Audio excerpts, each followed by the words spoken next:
So you're telling me this game is free? This urban style game filled with tons of great animations and fast-paced combat, that's free? So I talked about my first impressions on Zenless not too long ago, but I didn't even scratch the surface of this thing. After I played it for 12 hours, I thought there was no way that there could be that much more to see. Cause normally you expect these types of games to start getting grindy and making you do some really repetitive stuff after a while. But I was shocked to see just how much depth was hidden in here, even if it took a little bit of time to get to it. The whole plot in Zenless feels like it's not stuck up its own ass, if that makes sense. Like it's more down to earth and has some fun and simple concepts. First off, this world is like a mix between an urban theme and some slightly futuristic tech. There's a bunch of cool places where you can eat ramen, drink coffee, go to the arcade, and so much more. Hell, even your main base of operations is literally a video store that sells VHS tapes. So it calls back to a lot of retro things while also having robots literally everywhere. And I felt like I wanted to lock in on the story that much more because it didn't have all those extra pieces of lore like with Genshin and Star Rail. Because instead of going to a place called Teyvat where you have all these goddesses and archons and all this extra magic shit, you just have a place called 6th Street. Never. What? Fuck you. There's just tons of streets, construction sites, and buildings, so it felt a lot more close to home. And I felt better not having to learn what half of these things were, so I felt much more comfortable and at home right from the start. As soon as you boot up the game, you start off getting to choose between one of these two proxies. What's cool is that for whichever one you don't pick, they don't just fade into the distance like the other games. They actually work alongside you to help out with missions, and they play a major part in the story. And the best part is they actually talk and have a lot of lines of dialogue, so they really are important. And these proxies end up being the guide to help agents explore these dangerous places called Hollows. These are corrupted areas where these monsters called ethereals are located. The whole story is filled with teams of people and animals, furries, I don't know. But they all have their own reasons for going into the Hollows and completing tasks. Every team has their own dynamic along with some really fun dialogue that I never got tired of. The writing in this is much more relatable than most Hoyoverse games, and that's a huge relief. Nicole! I hear you. I've barely been sitting on you for a minute. Stop complaining.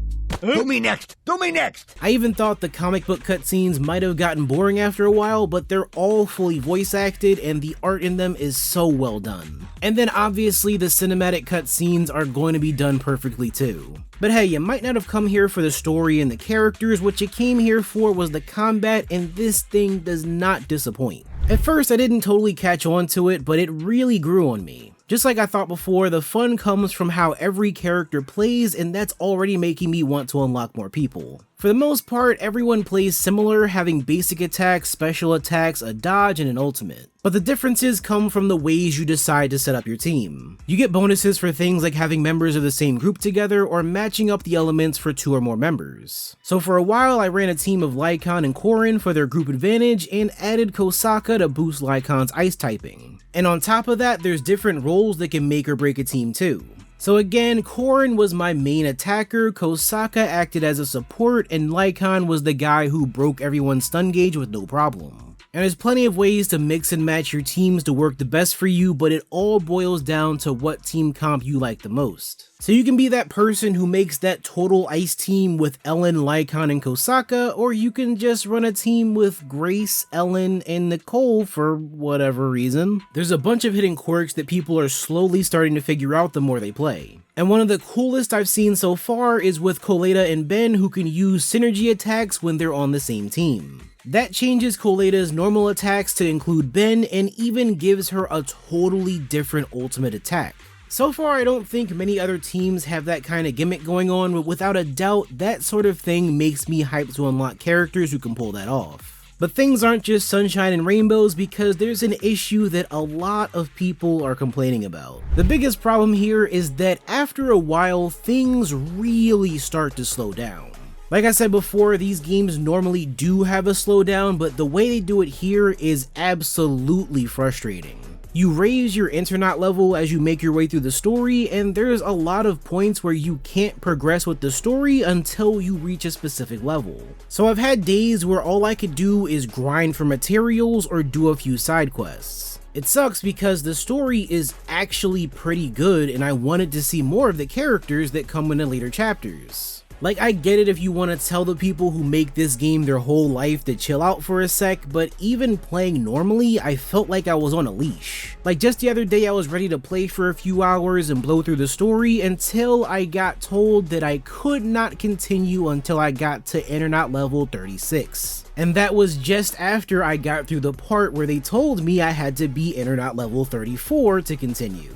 So it feels like you have to alternate between playing the story and just grinding your ass off just to get that level up. Another thing is that they roll out a lot of the mechanics pretty late into the game. So when you build your character, you'll see these slots around the W drive that everyone has. And those are discs that give some minor stat buffs, and I knew that that would end up being an important thing the further I got into the game.